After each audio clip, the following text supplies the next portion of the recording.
নারী মুখে হরি কথা শুনবে না।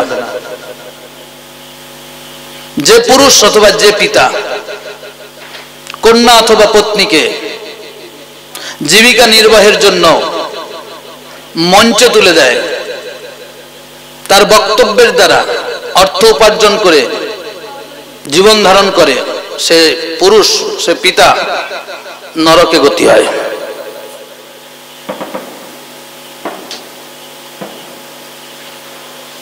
এখন তো নারী মুখে ভাগবত পাঠ শুনতে আমাদের ভালো লাগে, আর আহামরি কিছু গুরুদেবকেও দেখেছি জুটেছে। এরা পুরুষকে হরিকথা শেখাতে যতটা ইচ্ছে করে তার থেকে বেশি জয় রাধে। আর আমি কেন বা বলি, দেবতাকে মন্দিরে মানায়, দেবতা যখন মন্দির থেকে বাইরে বাইরে ঘুরে বেড়ায় দেবতার দেবত্ব হারিয়ে যায়। মাতৃবর্গকে চার দেওয়ালে মানায়, যখন মঞ্চে ওঠে তার নারীত্ব হারিয়ে যায়। ক্ষমা করবেন। মাতৃবর্গ যতটা ভালো করে বিগ্রহের সেবা করতে পারে, পুরুষ জাতির কোনো ক্ষমতা নাই অত ভালো করে সেবা করতে পারে। মাতৃবর্গ ঠাকুরের কাছে বসে ভাগবতীয় কথা পড়বে ভগবানকে জানার জন্য, পাঠক হওয়ার জন্য নয়, প্রচার করার জন্য নয়। প্রচারের দায়িত্ব মাতৃজাতিকে দেওয়া হয়নি। রাধারানী সর্বশাস্ত্রে পণ্ডিতা, দেখাতে পারবেন কোথাও প্রচার করেছেন? বিষ্ণুপ্রিয়া দেবী সর্বশাস্ত্রে পণ্ডিতা, কোথাও দেখেছেন প্রচার করতে পেরেছেন? মীরাবাই গিরিধারীকে একেবারে নিজের জীবন উৎসর্গ করে দিয়েছেন, প্রচার করতে গিয়েছেন নাকি? আমাদের এত আবেগ জাগছে কেন? একটা নারী যখন প্রচার করতে গিয়ে অর্থের বিষয়ে স্বনির্ভরশীল হবে, সবার আগে তার স্বামীর মাথার উপরে পেচ্ছাব করবে।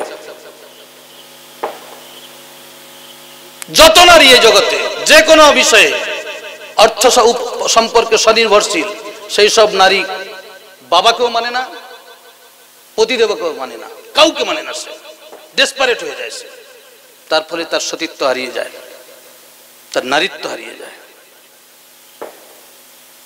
শুনতে খারাপ লাগছে, বাদ দিয়ে দেবো। অতএব যেখানে যাকে মানায় তাকে সেখানে থাকতে হয়। বিয়া শাসন, কীর্তনের আসর বলুন, পাঠের আসর বলুন, এটা বিয়া শাসন। এখানে আচারী ব্যক্তি বসবে, এখানে সেই ব্যক্তি বসবে যার রূপ দেখে কেউ আকর্ষিত হবে না। তার জন্য একটা ধুতি একটা ওড়নি যথেষ্ট, বরের মতো পোশাকের প্রয়োজন হয় না, হাতে ঘড়ি দরকার হয় না, রঙিন সানগ্লাস প্রয়োজন হয় না। সাধু কখনো রূপ দেখাতে বসে না, সাধু শাস্ত্রের কথাটা বলে, তাত্ত্বিক কথাটা বলে, ঘুমিয়ে থাকা লোকটাকে জাগাতে আসে। সেই জন্য পিতৃবর্গকেই দায়িত্ব দেওয়া হয়েছে প্রচারের জন্য, মাতৃবর্গকে নয়। আর মাতৃবর্গকে বলি, মাগো যে অলংকারটা ভগবানকে আনন্দ দেয় সেই অলংকারটা পরো, তার জন্য স্বাভাবিকভাবে থাকো। পতিব্রতা নারী পতিদেবতার অলংকারে অলঙ্কৃত হবে, শাঁখা সিঁদুর, পায়ে আলতা, স্বাভাবিক শাড়িটা যতটা মানায়, লিপস্টিক মানায় না। লিপস্টিকে পর পুরুষ চঞ্চল হয়, সিঁদুরে পর পুরুষ স্থির হয়ে যায়। অন্য কেউ মাখতে পারে, ভক্তি জগতের লোককে লিপস্টিক মানায় না। আর যতটা জানি, লিপস্টিক শুয়ারের চর্বি ব্যতি রেখে হয় না, শুয়ারের চর্বি ব্যতি রেখে লিপস্টিক হয় না। ভক্তি জগতে থাকবে, পার্বণিতার মতো সাজবে, এটা ভক্তি জগতের লোককে মানায় না। ভক্তি জগতে মালা, শিখা, তিলক, হরিনাম, সদ্বেষ তার অলংকার। নিয়মের লোক নিয়ম প্রতিপালন করবে, নিয়মের লোক যদি বেনিয়ম করে সমাজটা দূষিত হয়ে যায়। আচরণ করে দেখাতে এসেছেন, জপ করবেন, পূজা করবেন, ব্রত করবেন, তপস্যা করবেন, আকুল উৎকণ্ঠা থাকবে, আকুলতা ব্যাকুলতা থাকবে। মেঘ যত ঘনীভূত হয় বৃষ্টির প্রাচুর্যতা তত বেশি হয়। ভগবানকে পাওয়ার ক্ষুধা যত বেশি হবে ভগবানের করুণার আশীর দ্বারা তত প্রকাশিত হবে। আকুলতা ব্যাকুলতার নাম ভজন। এই ভজনে যখন নিবেশিত হবে নিজের দিকে আর খেয়াল থাকবে না। নিজের দিকে খেয়াল থাকবে মানে ভগবানকে পাওয়ার ইচ্ছা থাকবে না। আপনারে লয়ে বিব্রত হইতে আসে নাই কেহ বনি পরে। এসেছি কিসের জন্য? মনুষ্য জীবনের উদ্দেশ্য হলো হরির ভজন।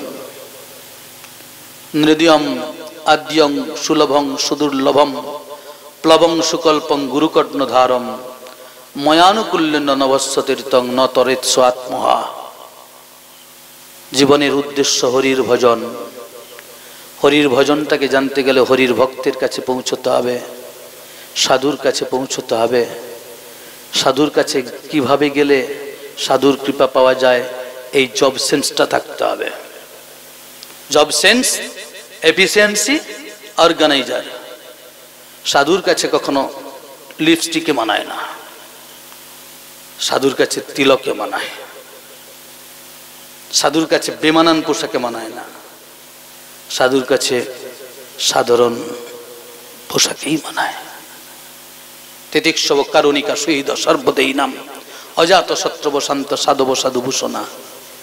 এ জগতের কিছু সাধু বেশি শয়তান শয়তানি নিজেদেরকে অ্যাডভার্টাইজ করে বড় করে দেখানোর জন্য ভক্তি জগৎটাকে শেষ করে দেয়। আর আমার মতো দুদিনের পান্তা খাওয়া বাবাজি ওই রকম নারী রূপে মুগ্ধ হয়ে সাধুতাকে হারিয়ে ফেলে। আমি তো আর হরিদাস নয়। লক্ষ্য হীরা হরিদাসকে ঠকাতে গেছে, হরিদাস লক্ষ্য হীরাকে কবজায় রেখেছে। আমার মতো কলিহত জীব নয়। তাই আমাদের করণীয় কর্তব্য হবে যারা পুরুষ লোক মালা শিখা তিলাতে তিলকতে অঙ্গীকৃত হয়ে অলঙ্কৃত হয়ে ভগবানের কাছে পৌঁছে গিয়ে ভগবানকে প্রীতবিধান করা। আর মাতৃবর্গের কর্তব্য হবে সাধারণ জীবন জীবিকার মধ্য দিয়ে সাধুর কাছে গিয়ে ভক্তির দ্বারা ভগবানকে লাভ করা। লাভ করছেন দেখুন না। ভগবান শ্রী গোবিন্দকে প্রতিরূপে পাওয়ার জন্য কারা গেছে? ব্রজগোপীগণ। কত লিপস্টিক করেছে, কত বেফাস মন্তব্য করেছে, কত জায়গায় কীর্তন করেছে, কত জায়গায় পাঠ করেছে। ভগবানকে পায়নি। উদ্দেশ্যটা কি? হ্যাঁ, উদ্দেশ্যটা কি? হরির ভজন করে জীবন সার্থক। আর আমার উদ্দেশ্য পাঠ করে পয়সা উপার্জন।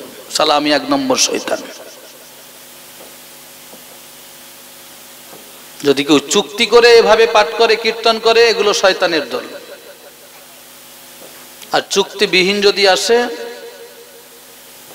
তাহলে ভজন করবে। কারণ ভারত ভূমিতে জন্ম যাহার জন্ম সার্থক করি কর পর উপকার। নিজে ভজন করব, ভজনের কথাটা বলবো, তার জন্য চুক্তি লাগে না। বলে পয়সা নেবে না? নেবে না, নেব তো বটে। গাড়ি তো আর জলে চলে না। যেদিন জলে গাড়ি চলবে সেদিন থেকে বাদ দিয়ে দেবো। তারপরে আমারও ভগবত সেবা থাকে, সেটা তার ফুমেরে হয় না, আর চাইলেই দিয়ে যায় না। মহাপ্রভু যেমন তন্তু বাইয়ের ঘরে গিয়ে কাপড় চেয়েছে, শাঁখারির ঘরে গিয়ে শাঁখ চেয়েছে, তাম্বলির ঘরে গিয়ে তাম্বুল খেয়েছে, শ্রীধরের ঘরে গিয়ে জোর করে কলা থোড় নিয়েছে।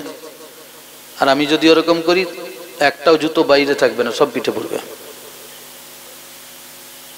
অতএব জীবন চলতে গেলে, জীবনের জীবিকা নির্বাহ করতে গেলে, ভগবানের সেবা করতে গেলে লামসাম প্রয়োজন। আপনারা কৃপা করবেন চুক্তি না করে যেন জীবনে যেতে পারি, যা পাওয়া যায় তাতে সন্তুষ্ট থেকে ভগবত জীবন যাপন করতে পারি। ভগবান শ্রী গোবিন্দের ভক্তির ধারায় যে সকল ভক্তবৃন্দ ছিলেন তাদের চরিত্রগুলি আমাদেরকে আস্বাদন করতে হবে। ধীরে ধীরে আত্মকল্যাণ হবে। ব্রজেন্দ্র নন্দন ব্রজলীলা সবই পরম মাধুর্যময়। ভগবত ভাবের লীলায় সম্ভ্রম থাকে, সংকোচ থাকে, মাধুর্য হারিয়ে যায়। ভগবত ভাবের লীলা কোথায় হলো? ওই তো মথুরা নরেশের ঘরে ভগবান শ্রী গোবিন্দ এসেছেন। ও ভাই, এটাকে সরিয়ে দেন না। ভগবান এসেছেন, শ্রী গোবিন্দ একটি স্বরূপ, শঙ্খচক্র গদাপদ্মধারী নারায়ণ রূপে এসেছেন। কোথায়? মথুরা নরেশের কারাগারে। কাকে বাবা মা গ্রহণ করেছেন? বসুদেব দেবকীকে। বসুদেব দেবকী স্তুতি করছেন। কেন? ভগবৎ স্বরূপে এসেছেন। তাহলে মোর পুত্র, মোর সখা, মোর প্রাণপতি, সম্ভ্রম হবে না তো? সংকোচ হয়ে গেল, মাধুর্যতা নাই। ঠাকুর তোমাকে পুত্র রূপে যেন পাই। তাহলে পুত্রকে দেখে বাবা মা স্তুতি করবে কেন? এটা পুত্রের দোষ না বাবা মায়ের দোষ? ভগবান বললেন আমার দোষ। কারণ সাধু আত্মসমালোচনা করে, অসাধু পরচর্চা করে। পরচর্চার দ্বারা আত্মহনন হয়, আত্মসমালোচনার দ্বারা আত্ম উন্নতি হয়। গৌর প্রেমানন্দে। সেদিন বিষ্ণু ভগবান বলছেন ও দোষটা তো আমার, কারণ আমি তো শঙ্খচক্র গদাপদ্মধারী 4 হাত লোক নিয়ে এসেছি। আর এরা তো 2 হাত 2 পা আলো লোক। 2 হাত 2 পা আলা লোকের কাছে থাকতে গেলে 2 হাতই হতে হবে। আমার তো 2 হাত হওয়ার ক্ষমতা নেই। তাহলে সংকোচ করছেন, ইতস্তত হচ্ছেন, ধর্ম সংকটে পড়েছেন। কারণ সুতপা মুনি পৃষ্টিমাতা শরণ গ্রহণ করেছিলেন ভগবানের, তপস্যা করেছিলেন কিসের জন্য? ভগবানকে পুত্র রূপে পাওয়ার জন্য। তোমার মতো একটা ছেলে যদি পাই। ভগবান বলেছেন ইয়ে যথামাং প্রপদ্যন্তে তাং স্ততৈব ভজাম্যহম মম বর্তানুবর্তন্তে মনুষ্য পার্থ সর্বস্ব। তাহলে আমার কাছে যে যা চায় তা দিয়ে থাকি, খালি হাতে ফিরাই না। তাহলে তোমরা পুত্র রূপে চেয়েছ, আমার মতো সন্তান না, আমার মতো কেউ হবে না। আমি তো একমত দ্বিতীয়ম, আমার মতো কে? তাহলে আমি তোমাদেরকে তোমাদের পুত্র রূপেই দান করে দিলাম। গৌর প্রেমানন্দে। কংবা দয়ালু শরণং ব্রজেমা। এই জগতে আর কোন দয়ালু আছে যার শরণ গ্রহণ করবেন কৃষ্ণবাদে? নিজেকে ভক্তের পুত্র রূপে দিয়ে দিলেন। দিয়েছেন নাকি আপনাদের পিতা পরমেশ্বর? এসালা বরাহনন্দন। এগুলো বরাহনন্দন জানেন তো কি?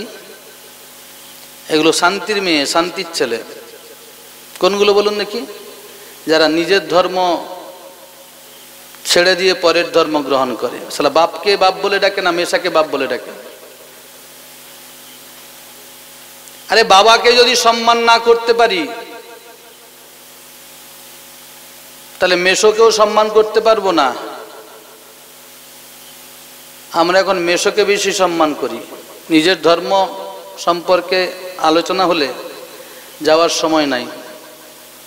আর খ্রিস্টান ধর্ম গ্রহণ করার জন্য লাফলাফিয়ে গাড়িয়ে চেপে চলে যাচ্ছে শান্তিপুর, মেছেদা শান্তিপুর। জয় রাধে। এগুলো কুলাঙ্গার, এরা কুলপ্রদীপ নয়। যারা নিজের কর্মের দ্বারা কুলের মর্যাদা হানি করে তারা কুলাঙ্গার। এগুলো নরকে বাস হবে, চিন্তা নেই। শাস্ত্রে বলা আছে যারা নিজের ধর্ম ত্যাগ করে অপরের ধর্ম গ্রহণ করে সরাসরি তাদের নরক তৈরি আছে। স্বধর্ম নিধনং শ্রেয় পরধর্ম ভয়াবহ। নিজেদের ধর্মে যদি থাকেন মৃত্যু হলেও শ্রেয়, পরের ধর্ম গ্রহণ করলে সেটা ভয়াবহ হয়। নিজের বাড়িতে পড়ে থাকুন, ঘুমিয়ে থাকুন সারাদিন, কেউ না কেউ এসে 1000 বার ডাকবে, খাওয়াবে। আর যদি প্রচন্ড পরিশ্রম করেও শ্বশুর বাড়িতে থাকেন, পরের বাড়িতে থাকেন, তবুও সম্মান পাবেন না। মায়েরা ভালো করে জানেন। কি করো সারাদিন? কি করো? বিনা পয়সার বেতন, বিনা বেতনের চাকরেরা সবার আগে ওঠে, সবার শেষে ঘুমোতে যায়। আমাদের খেটনের যাতে ভালো হয় তার জন্য ব্যবস্থা করে, নিজে না রেখে খেতে দেয়। তারপরেও এর জন্য কেউ চিন্তা করে না, পরন্তু সুযোগ হলে পেছনে স্ট্যাম্প মেরে বাপের বাড়ি পাঠিয়ে দেয়। কত রকম উমুকের বাচ্চা তুমুকের বাচ্চা, কত রকম মন্ত্র শেখা আছে এদের। নিজের বাড়ি ছেড়ে দিয়ে, বাপের বাড়ি ছেড়ে দিয়ে যদি অন্যর কারুর বাড়ি যাওয়া হয়, তাতে যেমন সুখ থাকে না, মৃত্যুর সমান জীবনযাপন হয়, নাকি বলেন? নিজের ধর্ম ছেড়ে দিয়ে অপরের ধর্ম গ্রহণ করার শখ জাগে, ফাদার মাদার সিস্টার সাজার ইচ্ছে জাগে এদের। এগুলো এই হিন্দুর শয়তান বাচ্চাগুলোর থেকে, হিন্দুর ওই নারীগুলো যারা 12 হাত কাপড়েও বিবস্ত্র, বোঝে না কিছু, ভালো মন্দ বোঝে না। এরা বাপকেও মানে না, এরা শ্বশুরকেও মানে না, বরকে তো আগেই মানে না। এইগুলোই ওই রকম ভালো মন্দ বিচার না করে ধর্ম পরিত্যাগ করে অন্য ধর্মে যায় গাঁঠির ব্যথা সারানোর জন্য। হ্যাঁ, জয় রাধে। আপনাকে তো বলিনি, আপনি কি ধর্মান্তরিত হয়েছেন? বলছি আপনি কি ধর্মান্তরিত হয়েছেন? তাহলে আপনার গায়ে লাগবে কেন? যারা ধর্মান্তরিত হয়েছে তাদের ক্ষেত্রে বলছি তো। ভালো মন্দ বুঝতে হয়তো, সঠিক বেঠিকটা বুঝতে হয়তো। যারা বোঝে না তারা বিবস্ত্র নয় কি? যারা বোঝে তারা নিজের বাপকে সম্মান দেয়, নিজের বরকে সম্মান দেয়, নিজের ধর্মে থাকে। স্বধর্ম নিধনং শ্রেয় পরধর্ম ভয়াবহ, শাস্ত্রে বলা আছে। নিজের ধর্মে থাকুন, জীবনের শেষে চিতায় উঠবেন হরিনামের মধ্য দিয়ে। আর যদি ধর্মান্তরিত হয়ে যান তখন ছেলেটা বিপদে পড়বে। কেন? পুরানোর জন্য লোক পাবে না, আর কবরে দেওয়ার জন্যও লোক পাবে না। আর যারা আপনাকে ফাদার মাদার বাদার সিস্টার সাজাচ্ছে, তারা ততক্ষণ আপনাকে আদর করবে যতদিন আপনি ছেনা ধরা হাগরি হবেন। মানে প্রতি সপ্তাহে লোক ধরে ধরে নিয়ে যান, তাদের খাতায় নাম লেখান। যখন আপনার দ্বারা আর তাদের খাতায় নাম উঠছে না, সদস্য সংখ্যা বাড়ছে না, বা আপনার দ্বারা এইরকমই পূর্ব ইটারায়, আপনাদের পাশে হয়তো এসব নাই, পূর্ব ইটারায় যখন একটা ওদের ধর্মের একটা গ্রুপ হয়ে গেছে, প্রতিষ্ঠান হয়ে গেছে, সবার আগে আপনাকেই চিনবে, চিন্তা নাই। কত রাজনৈতিক প্লট পরিবর্তন হয়েছে। আপনার বাড়ির যে ছেলেটা জীবনকে বাজি রেখে রাজনৈতিক প্লটের পরিবর্তনের জন্য ভূমিকা নিয়েছিল, রাজনৈতিক শাসন প্রতিষ্ঠিত হয়ে যাওয়ার পর সেই আগে অবহেলিত হয়েছে। একই ব্যাপার সব দিকে থাকবে। অতএব যদি আপনি হিন্দু হন, আপনার গায়ে যদি হিন্দুর রক্ত বয়, তাহলে আপনাকে বুঝতে হবে আপনার ধর্ম কি। আপনার ধর্মগ্রন্থটাই আপনাকে পড়তে হবে, আপনার ধর্মের ভগবানকে জানতে হবে, আপনার ধর্মের ভগবানকে বুঝতে হবে। বুঝলেন না? লোকের মুখে শুনে শুনে চায়ের দোকানে বসে বসে আড্ডা মেরে কৃষ্ণ ভগবানের ভালোর মধ্যে মন্দ রূপটা দেখে তার লীলাকে নিয়ে গল্প করেন, উল্টো পাল্টা ভাষা বলেন, উল্টো পাল্টো চিন্তা করেন, সিদ্ধান্ত করেন। লজ্জা লাগে না হিন্দু হতে? হিন্দু হলে, হিন্দুত্বকে বজায় রাখতে গেলে হিন্দুদের দেবতা ঈশ্বর পরম কৃষ্ণ, ইনি সৎ। এনাকে দর্শন করলে দর্শনকারী হৃদয়ে সাত্ত্বিক ভাব জেগে ওঠে। ইনি ছিলেন, ইনি আছেন, ইনিই থাকবেন। সৃষ্টির পূর্বে ইনিই ছিলেন, সৃষ্টিতে ইনি আছেন, ধ্বংসের পরে ইনিই থাকবেন। ইনি শাশ্বত। আর এনার প্রচারিত ধর্ম সনাতন ধর্ম, যা ছিল আছে থাকবে। সচ্চিত আনন্দ ঘন বিগ্রহ। এনাকে দর্শন করলে দর্শনকারীর হৃদয়ে আনন্দ জাগে, ক্রোধের উদ্রেক হয় না। এনাকে ভগবান সেবা করবেন, পাতা ফুল ফল জল, সামর্থ্য নেই, যেটা পাবেন সেটা দিতে পারবেন। আর এনার অধরামৃত মিশ্রিত উচ্ছিষ্টটাই মহাপ্রসাদ নামে উল্লেখিত। মহাপ্রসাদ গ্রহণ করলে আত্মকল্যাণ হয়। মহাপ্রসাদে গোবিন্দে নাম ব্রহ্মণি বৈষ্ণবী স্বল্প পুণ্যাং বতাং রাজন বিশ্বাস নৈব জায়তে। বিশ্বাস জাগে না। শরীর অবিদ্যার জাল জড়েন্দ্র তাহে কালে জীবে ফেলে বিষয় সাগরে, তার মধ্যে যেহতি লোভময় সুদূরমতি তারে তা কঠিন সংসারে। কৃষ্ণ বড় দয়াময়, যীশু খ্রিস্ট বড় বড় দয়াময় বলা নাই। তার দয়ার কি দেখিয়েছেন, কি দয়ার দেখিয়েছেন? আমার কৃষ্ণ ভগবান মৃত পুত্রকে বাঁচিয়ে দিয়েছে। যমরাজের ঘর থেকে মৃত পুত্রকে নিয়ে এসে গুরুদেবের পত্নীকে মানে গুরুমাতাকে উপহার দিয়েছেন। দেবকী মায়ের গর্ভের 6টা সন্তান মারা গেছিল, কংস মেরে দিয়েছিল। সেই মৃত পুত্রগুলোকে নিয়ে এসে মাকে উপহার দিয়েছে। কৃষ্ণ ভগবান খেলাধুলার ছলে ব্রহ্মার দ্বারা একবার দুবার নয় 7 বার ব্রজবালকগুলোকে অপহরণ করেছে। গোবৎসগুলোকে অপহরণ করে রৈবর্তক পর্বতে ঢুকিয়ে দিয়ে চাপা দিয়ে দিয়েছে। কৃষ্ণ ভগবান এক থেকে বহু হয়ে সেদিন সিদাম সুদাম দাম্ব সুদামাদি অতগুলো গোপবালক আর অতগুলো গোবৎস সকল হয়েছে, হয়ে যে যার সে তার মায়ের কাছে প্রকাশিত হয়েছে। কারুর বোঝার ক্ষমতা হয়নি যে কৃষ্ণ ছাড়া কেউ আসেনি তাদের আসল সন্তান। আজকে সব কৃষ্ণময়। আমার কৃষ্ণ ভগবান দ্বারকাতে যখন লীলা করছেন মহিষীগণের সঙ্গে, 16,108 মহিষী এক জায়গায় নয়, 16,108টা কক্ষে একই সময়ে বিহার করেছেন। যার যার ধর্ম তার তার থাকুক। ইসলাম ধর্মের মানুষ ইসলাম ধর্ম গ্রহণ করবে, খ্রিস্টান ধর্মের মানুষ খ্রিস্টান ধর্ম গ্রহণ করবে, তার প্রচার করবে, বিরোধিতা নাই আমার। হিন্দু ধর্মের মানুষগুলোকে বলি, যারা যেদিকে চলে যায় নিজের ধর্ম বাদ দিয়ে খ্রিস্টান ধর্ম গ্রহণ করছে, তাদেরকে বলি তোমাদের পিতা পরমেশ্বর 1 থেকে 1 যতগুলো শূন্য দেওয়া যায় তারপরে 1 বসালে যেটা হবে সেটা হতে পেরেছেন কি? আমাদের কৃষ্ণ ভগবান বরুণ লোক থেকে নন্দ মহারাজকে এনেছিলেন, তোমাদের পিতা পরমেশ্বর সেরকম ব্যাপার করেছে কি? আমার কৃষ্ণ ভগবান 300 কোটি গোপীসনে রাসাদি বিলাস করেছেন, 300 কোটি গোপীগণের সঙ্গে 300 কোটি সংখ্যক কৃষ্ণ হয়েছেন, পিতা পরমেশ্বর ওইরকম হতে পেরেছেন কি? কৃষ্ণ ভগবান কোথায় রইল? দ্বারকাতে। হস্তিনাপুরে দ্রৌপদী, সেদিন বস্ত্রহরণ চলছে দুর্যোধন দুঃশাসনের দ্বারা। দ্রৌপদী মাতা গোবিন্দ গোবিন্দ করে আহ্বান করেছেন, বিপদভঞ্জন শ্রীহরি।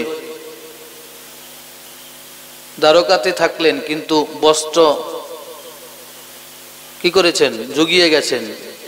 দুর্যোধন দুঃশাসন বস্ত্র অপহরণ করতে মা দ্রৌপদীকে বিবস্ত্র করতে পেরেছিলেন নাকি?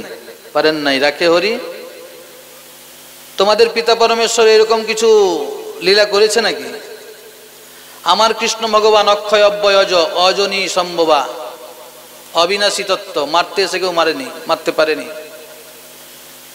তোমাদের পিতা পরমেশ্বরকে পেরেক ঠুকে মেরে দিয়েছে। নিজের ভগবত্তা নাই বলে শুধুমাত্র বলছেন হে ঈশ্বর,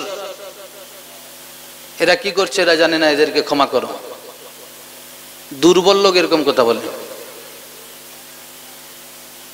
কৃষ্ণ ভগবানকে মারতে এসেছে কংসের সমস্ত দূতেরা, পুতনা থেকে শুরু করে অঘাসুর বকাসুর আদি সবাই হরিবোল হয়ে গেছে, আর ফিরে যায়নি কংসের কাছে। ভগবান পরম করুন মুক্তি লোকে পাঠিয়ে দিয়েছেন।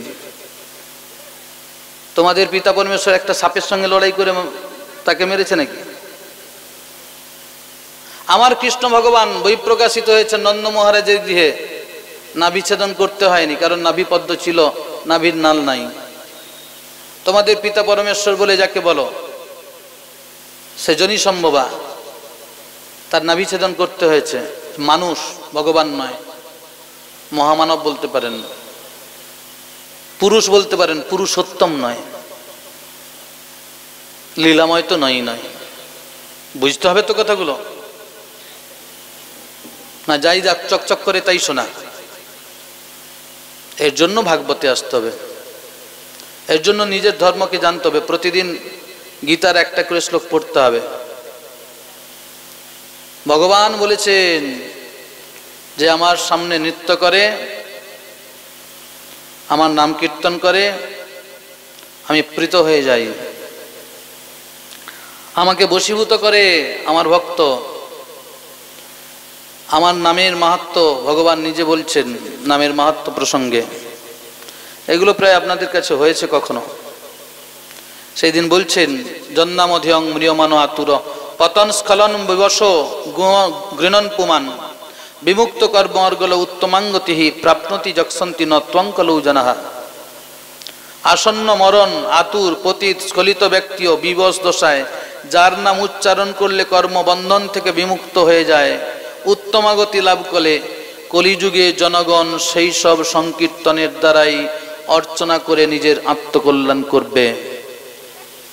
আসন্ন মরণ, যার সামনে মৃত্যু, যার সামনে মৃত্যু সে নহে নাম করবে। আমাদের তো আর সামনে মৃত্যু নাই, তাহলে আমাদের নাম করার দরকার নেই। তারপর সবু রেলগেট পেরাতে পারবে তো? তার আগেই কেউ এসে টুক করে দিয়ে দিলে হরি বলে যাবে। নলিনী দল জল জীবন টলমল ভজহু হরিপদ নীতিরে। মগ থেকে গ্লাসে জল ঢালছেন, বুদবুদ আকারে যেগুলো বেরোয়, তাদের তবু স্থায়িত্ব আছে। আমাদের প্রাণের কোনো স্থায়িত্ব আছে মা? আসন্ন মৃত্যু যাত্রী আমরা সবাই। আমাদের এখন করতে হবে সতত স্মর্তব্য বিষ্ণু, বিস্মর্তব্য জাতুচিত। আচ্ছা, প্রসঙ্গটা কষ্ট হচ্ছে, এমনি লীলা প্রসঙ্গে চলে যাব, লীলা প্রসঙ্গে যাব। এইগুলো তাত্ত্বিক কথা। আমরা কেন হরিভজন করব, হরি কে, তার সঙ্গে একটু ক্লারিফিকেশন করে বিষয়গুলোকে উপলব্ধি যদি করতে পারি তাহলে আত্মকল্যাণ হবে। লীলা তো শুনি, রাসলীলা, বাল্যলীলা, কত লীলা আমরা তো শুনেছি। একটু এভাবে আস্বাদন করি, বিরক্ত লাগলে বলবেন হাত তুলে, না হয় অন্য কোনো দিকে যাবো বটে। আসন্ন মৃত্যু, পথযাত্রী, একটু পরেই মরবে, এইরকম ব্যক্তি যাকে কেউ কোনোদিন আদর যত্ন করে না, আতুর, দরিদ্র, পতিত জন, কোনোদিন হরিনাম করে না, স্খলিত মানে যিনি নিজের ধর্ম থেকে স্খলিত হয়েছে, সবশ দশায় নয় বিবশ দশাতে, মৃত্যুর সময় আর ইন্দ্রিয় চলছে না, এমন সময় ভগবানের নাম উচ্চারণ করলে কর্মবন্ধন থেকে মুক্ত হয়। তুমি তো পিতা পরমেশ্বরের ধর্ম গ্রহণ করেছো গাঁঠের ব্যথা সারানোর জন্য, সারলো নাকি? গাঁঠের ব্যথা সেরেছে? কোমরের ব্যথা সেরেছে? না ওষুধ খাচ্ছ? ওষুধ খেয়ে যদি সারে তাহলে পিতা পরমেশ্বরের কাছে যেও না। তোমার কর্মবন্ধনের জন্য জন্ম লাভ, পাপ ছাড়ে না বাপকে। পূর্বজন্মে যেমন কর্ম করেছি পরে তেমনটাই ভোগ হবে, যতই সাধু সাজি। পূর্বজন্মে যদি অপকর্ম করি মা, যতই সাধু সাজি ও ছাড়বে না। এবারে এই জন্মে যা করছি তার ফলটা পরের জন্মে। আজকে পাঠ করার পরে তো বেতন পাবো নাকি? না পাঠের আগেই পয়সা দিয়ে দাও?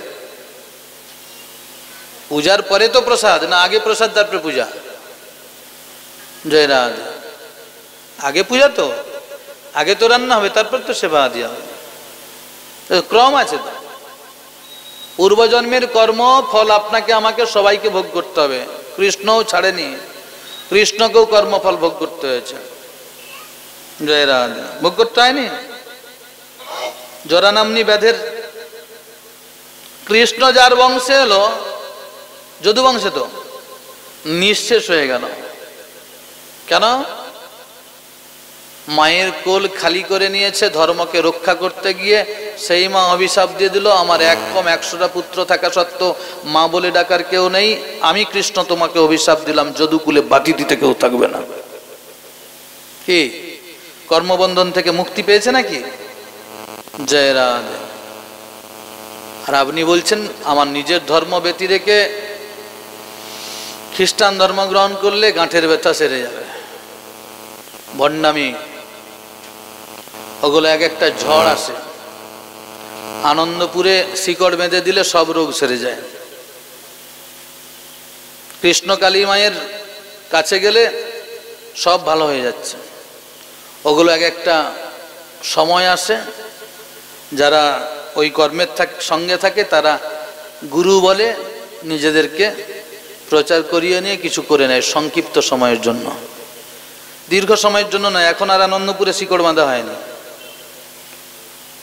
আপনার এরিয়াতেই মনসা মন্দির কিছু কিছু থাকলে সেখানে অনেক লোক একটা সময় যায়, বিনা বিচারে আপনিও চলে গেছেন। দারুণ দারুণ ব্যাপার, বাবা জানো অত জায়গায় ওষুধ খেয়েছি কিছু হয়নি, আর শুধু একটু জল পোড়া খেতেই ভালো আছি। মনের ভ্রম। যতদিন আপনার ভোগের দরকার আপনি ভোগ করবেন, মৃত্যুর সময় কেউ আটকাতে পারবে না। তবে কি আগে থেকে যদি ভগবানের স্মরণে থাকেন তাহলে আপনার আত্মকল্যাণ হবে, আর যদি এখানে সেখানে ছুটে বেড়ান তাহলে আত্মহনন হবে। পতিব্রতা নারী পতিদেবতাকে মর্যাদা দিয়ে থাকলে এক সময় না এক সময় পতিদেবতা পত্নী দেবীর জন্য কাঁদবেন। আর যদি পতিব্রতা নারী প্রথম থেকেই এখানে ওখানে সেখানে, ও পুরুষ ওর জন্য এক ফোঁটাও চোখের জল বের করবে না। ভগবান বলছেন পতিত স্খলিত ব্যক্তির বিবশ দশায় নাম উচ্চারণ করলে কর্মবন্ধন থেকে বিমুক্ত। আমি ধরে নিলাম পিতা পরমেশ্বরের ভজন করলে গাঁঠের ব্যথা সারে, জ্বর সেরে যায়, ক্যান্সারও ভালো হয়ে যায়, ধরে নিলাম। তাহলে যেখানে যীশু খ্রিস্টের জন্ম সেখানে হাসপাতাল নাই তো, নার্সিংহোম নাই তো, ডাক্তারগুলো জুতো সেলাই করতে বসেছে নাকি? সে দেশে ওষুধ বিক্রি হয়নি তো? জয় রাধে। ধরেই নিলাম আপনাদের ওই পিতা পরমেশ্বরের ভজন করলে রোগ সেরে যায়, কম টাকা নিয়ে গেলে নাকি বাজার ব্যাগ ভর্তি বাজার হয়ে যায়। বুঝতে পারছেন কি ভান্ডামি চলছে দেখুন। কিন্তু মুক্তি লোকে যেতে পারবেন কি? মুক্তি লোকে যেতে পারবেন? উত্তর দিতে পারবেন না। যদি কেউ খ্রিস্টান ধর্মের থাকেন এখানে বসে একটু বলবেন, আমার ভগবানের ভজন করুন মুক্তি লোকে যাবেন। আপনার পিতা পরমেশ্বর মুক্তি লোকে কাউকে পাঠিয়েছেন একটা দেখান। আমি ভুরি ভুরি প্রমাণ দেবো আমার প্রভু মুক্তি লোকে পাঠিয়ে দিয়েছেন। রামচন্দ্র অবতারে তরণী সেনকে পাঠিয়ে দিয়েছেন। কৃষ্ণ অবতারে 6 দিন মাত্র বয়স ছেলেটা, কৃষ্ণ ভগবান 6 দিন মাত্র বয়স, বাপ গেছে ট্যাক্স মিটাতে মথুরা। মা আর জেঠিমা সামনে রেখে তেল টেল মাখিয়ে রোদে দিয়েছেন। আর কংস দুরাচারী পাঠিয়ে দিয়েছে একটা রাক্ষসীকে, নাম পুতনা নয়, কিন্তু পুতনা মানেই বালঘাতিনী রাক্ষসীকে পুতনা বলা হয়। এইরকম অসংখ্য পুতনা কংসের রাজ্যে। জয় রাধা। এইরকম কালো ছেলেটাকে মারার জন্য একটা পুতনা এসেছে, নাম তার বকি, অঘাসুর বকাসুরের ভগিনী। এই মেয়েটাই ছিল পূর্বলীলায় বলি মহারাজের কন্যা, কেউ বলে বলি মহারাজের ভগিনী, তবে স্ত্রী নয়। বলি মহারাজের স্ত্রীর নাম বৃন্দাবলী, আর কন্যা অথবা ভগিনীর নাম রত্নমালা। বলি মহারাজ যখন যজ্ঞ করছেন, বামন ভগবান এসে হাজির হলেন।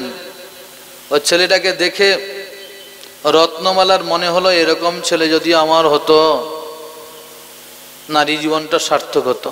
আচ্ছা, নারী জীবনের সার্থকতা কোথায় মা? মাতৃত্বে নারীত্বের সার্থকতা। হ্যাঁ,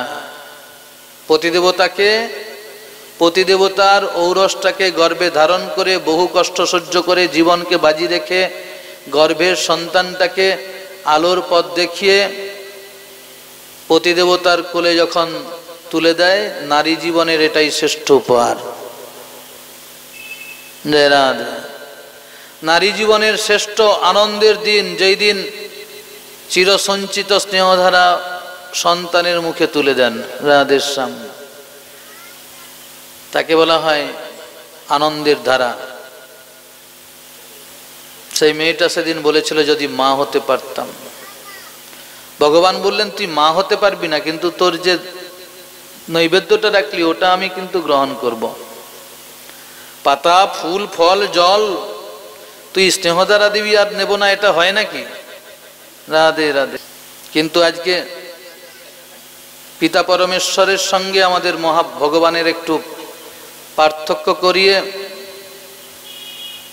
একটু দেখি না কি আছে। তবে যারা জেগে ঘুমায় তাদের ঘুম কাটানো যাবে না। নমস্কার, আগে প্রতিকূলটা হোক, তারপর নয় যা হবে তা হবে। তবুও ভালো তারা জয় জয় রাধে গোবিন্দ বলো বলো, নিরামিষ খাও আর নাই খাও, মাঝে নিরামিষ খায়, কখনো করোনা এলে ডিম খায় সিদ্ধ, রসুন টুসুন খায়, বলে এনার্জি বাড়াতে হবে। এখানে কৃষ্ণ ভক্তের সঙ্গে অনুকূলের সঙ্গে আমাদের বৈষ্ণবদের পার্থক্য। বৈষ্ণবরা বলে পারলে জীবন চলে যাক, তবু ওগুলো আমি গ্রহণ করব না। হ্যাঁ, বাবা সাক্ষাৎ বাবার একটা অভিজ্ঞতা আছে। কোথাও কোনো এক জায়গায় পাঠ করতে গেছেন, রাত্রিবেলা রয়ে গেছেন, সকালবেলা সেখানকার বাবা জিনাকে বলছে, বাবা আমাদের বড় মহোৎসব। বলে মহোৎসবে কি হবে? না এই এই এই। বাবা বলে আগে ঘর যাই, তোদেরকে পয়সা টয়সা কিছু দিতে হবে না, ভুল বলি তো জিজ্ঞেস করে নেন। আর অনুকূলের ভক্তবৃন্দ করোনার ভয়ে ডিম খাওয়া শুরু করে দিয়েছিল, জানেন তো আপনারা, আমার কাছে প্রমাণ আছে। জয় রাধে। বৈষ্ণবের সঙ্গে অন্যান্য ধর্মের ভক্তদের পার্থক্য এখানে। তবু যাই হোক, জয় জয় রাধে গোবিন্দ বলো বলো বলে। আর এইগুলো সালা একবারে কালপ্রিট। হিন্দুর রক্তকে অবমাননা করে, নিজের বাপকে অপমাননা করে, নিজের গোত্রকে অবমাননা করে, হিন্দুত্বকে বাদ দিয়ে এরা পিতা পরমেশ্বরের ভজন করে। পিতা পরমেশ্বর খ্রিস্টান ধর্ম গ্রহণ করে, খ্রিস্টান হয়ে গেল বটে। কি ভয়ঙ্কর! এরা করোনা রোগের থেকেও খারাপ।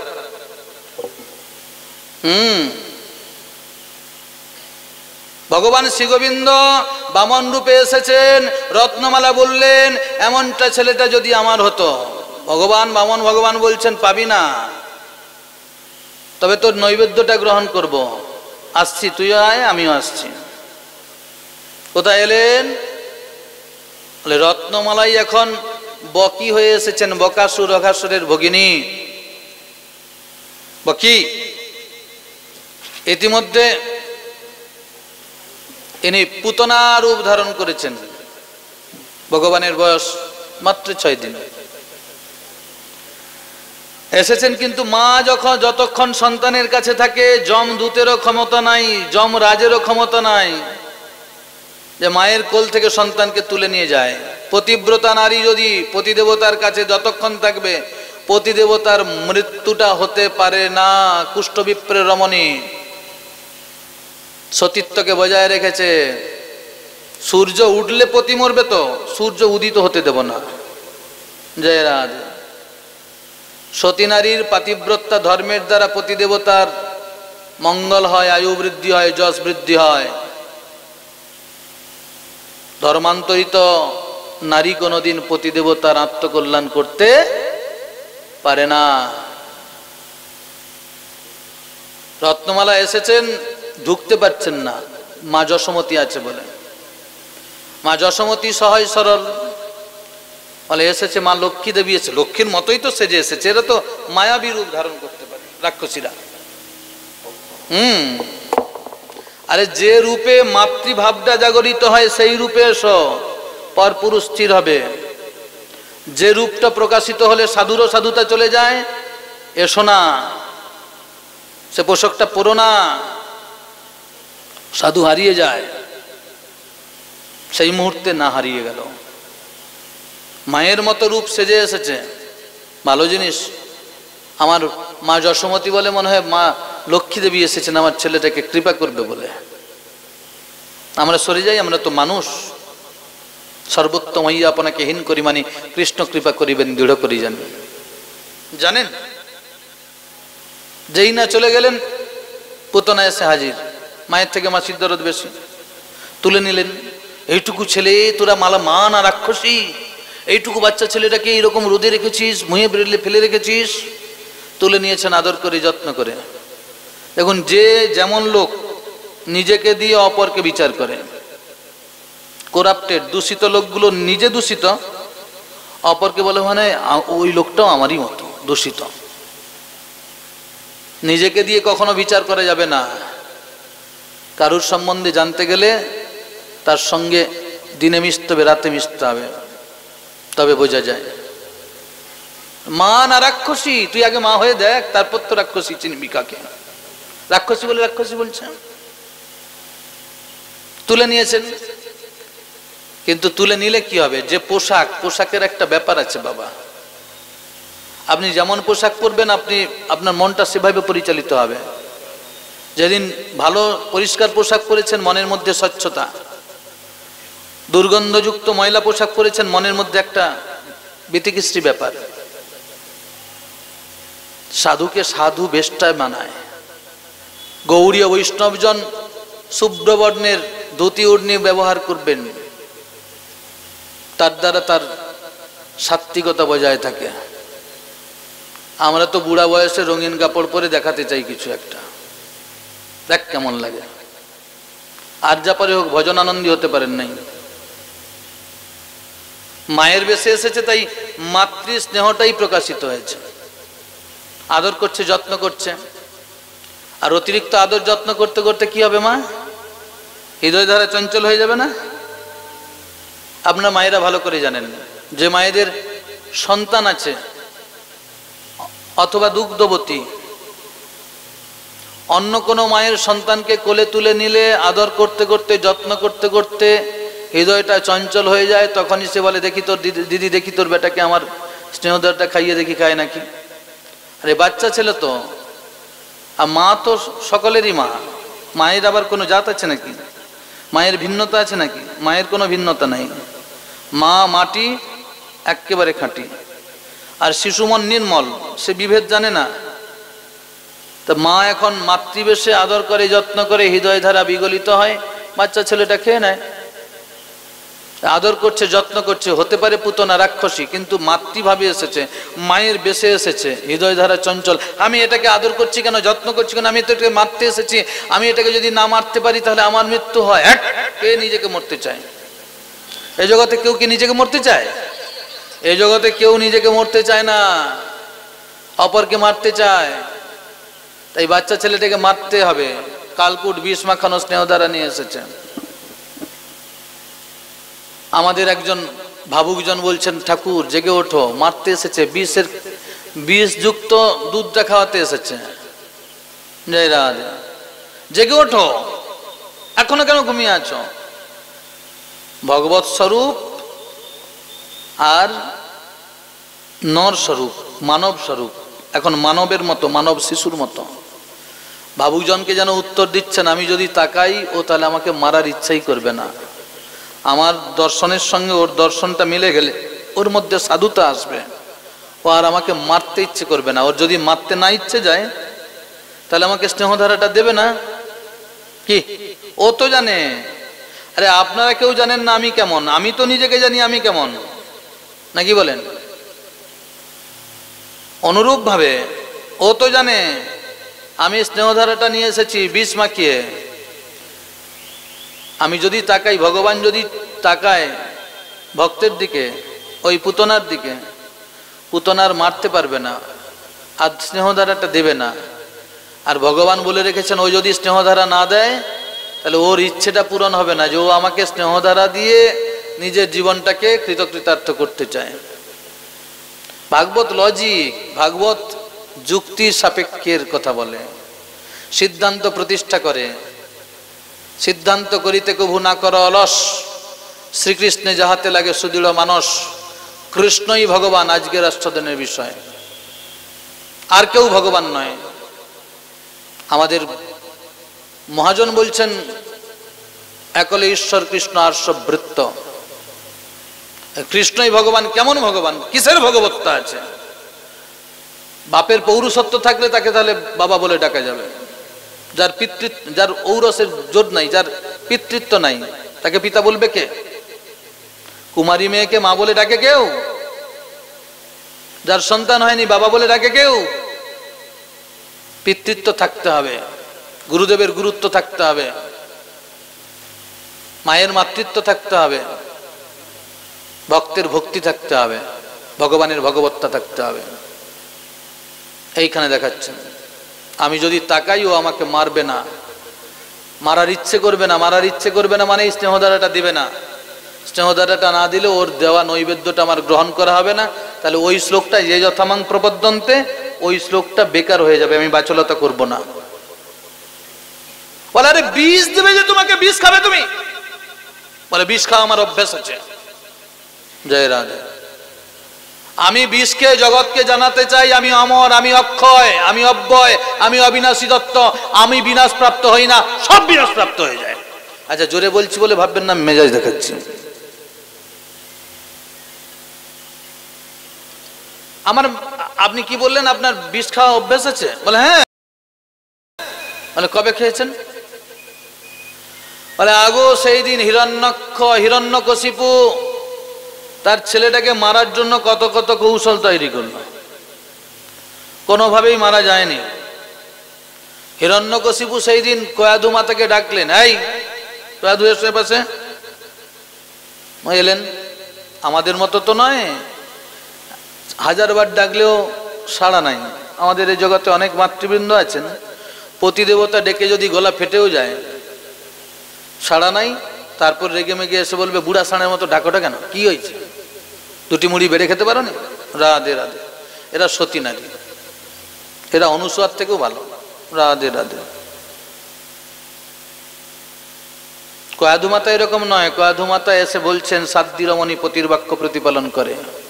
2য় ভাগের কথা। বলুন প্রভু এই অধীনা দাসী কি সেবায় লাগতে পারে? বলে একটা নারীর কাছে তার স্বামী আগে না সন্তান আগে? ওমা কে বলবেন? না না না, আপনাদের কাউকে বলতে হবে না। হ্যাঁ, কেউ বলবেন সন্তান আগে, কেউ বলবেন স্বামী আগে। মাগো 100টা সন্তান থাকলেও ফুটবলের মতো গড়াগড়ি হবে সংক্রান্তি হয়ে গেলে। ভাগের মা, তাহলে সে তো মানে কি, কিসের সন্তান? স্বামী যতদিন আছে একটা নারীর টেম্পার ততদিন আছে, সে মাতাল হতে পারে। স্বামী হারিয়ে গেছে, সব শেষ হয়ে গেছে। আমি বলছি না, কুন্তী মাদ্রি পাণ্ডুকে বলছেন সেদিন, স্বামীহীন সংসারে থাকার থেকে শ্মশানে বাস করা ভালো। আরে কথা বলবো, স্টেটমেন্ট দিতে হবে তো ভাগবত থেকে, তাহলে কিসের জন্য কথা বলা? স্বামীহীন সংসারে থাকা, শ্মশানে থাকা দুই সমান। শ্মশানে থাকা ভালো, তবু কেউ বলবে না উঠে বস, সরে বস, সংক্রান্তি হয়ে গেছে। 100টা ছেলে হলো, মাসে মাসে ভাগ আছে। সংক্রান্তির দিনই বৌমা নয় বেটা বলে দেবে আজকে শেষ, কালকে মেজো বেটার ঘরে। রাধে রাধে। আর আলটিমেটলি আরেকটা কি জানেন, স্বামী আছে মানে সিঁদুর আছে, শাঁখা আছে, আলতা আছে, ভারতীয় নারীর পোশাক আছে, গর্ববোধ করবেন আমি। জয় রাধে। স্বামী নাই, সৌন্দর্য নাই, একা একা বেরোবেন, অবিবেচক নারী লোলুপ পুরুষ নামক পশুগুলোর দৃষ্টির খোরাক হলেন মাত্র। সব সময় কিমা সুরক্ষিত নয়, অসংরক্ষিত। কয়াধু মাতা বললেন স্বামী আগে। তাহলে স্বামী যা বলবে তা শুনবে? সে তো শুনতেই হবে। পতিদেবতা যা বলবেন সেটাই শুনতে হবে, কারণ সেদিনেই বলেছিলাম যদিদং হৃদয়ং তব তদস্তু হৃদয়ং মম। পুরুষ 10টা দোষ নারীর ক্ষমা করে তাকে পত্নী রূপে গ্রহণ করেছে, পতন থেকে রক্ষা করবে বলে। আর পত্নী দেবী পতিদেবতাতে সমর্পিতা হয়েছেন পতিদেবতার নির্দেশ প্রতিপালন করবেন বলে। অতএব বলুন কি করতে হবে? এই বিষ ভর্তি বাটিটা দিচ্ছি, ছেলেটাকে খাইয়ে এসো। রাধে রাধে। কি করবেন? খাবেন তো নাকি? ধর্ম সংকট, খাবেন না? তাহলে সতী নারীর যে আসনটা হারিয়ে গেল। যে নারী পতিদেবতার বিরুদ্ধে যায়, যে নারী পতিদেবতার কথা শোনে না, তাকে সতী নারী বলে যাবে না। নাকি বলেন বাবা? বলে এসব আপনারাই বলুন, আমরা শুনি। বেবাগ নারী কোনদিন পতিদেবতার আত্মকল্যাণ করতে পারে না। তুমি ঘরে থাকো, আমি মিটিং এ যাব, তার মানে ও অলআউটই সতীত্ব হারিয়েছে বটে। ওর দ্বারা ঘরেরও কাজ হবে না, ঘাটেরও কাজ হবে না। মা কয়াধু মাতা বিষ ভর্তি বাটিটা নিলেন, তারপরে কাঁদতে কাঁদতে ঠাকুরকে বলছেন, ঠাকুর গর্ভে যতদিন থেকে এসেছে তোমার প্রসাদ ছাড়া কিছু দিইনি। নারদের গৃহে ইন্দ্রের দ্বারা চলে যাচ্ছিলেন, নারদ প্রভু বুঝিয়ে ইন্দ্রকে পরাজিত করেছেন বা প্রত্যাখ্যাত করেছেন। মা কয়াধু নারদের কাছে থেকে হরিকথা শুনেছেন, ভগবত প্রসাদ পেয়েছেন, সময় মতো ইচ্ছে অনুযায়ী প্রকাশিত হয়েছেন। পতিদেবতাকে জানিয়ে দিলেন, আপনার গর্ভের আপনার ঔরসটা প্রাপ্ত ঔরসটার থেকেই সন্তানটাকে পেলাম। রাধে রাধে। প্রভু আমি যতদিন ছেলেটাকে পেয়েছি প্রসাদ ছাড়া কিছু দিইনি, অতএব আজও পেয়েছি, ধর্ম সংকটে পড়েছি, আগে তুমি গ্রহণ করো, তারপর আমি ছেলেটার মুখে দেব। মানে কি, যে কোনো বস্তু ভগবানে নিবেদিত হলে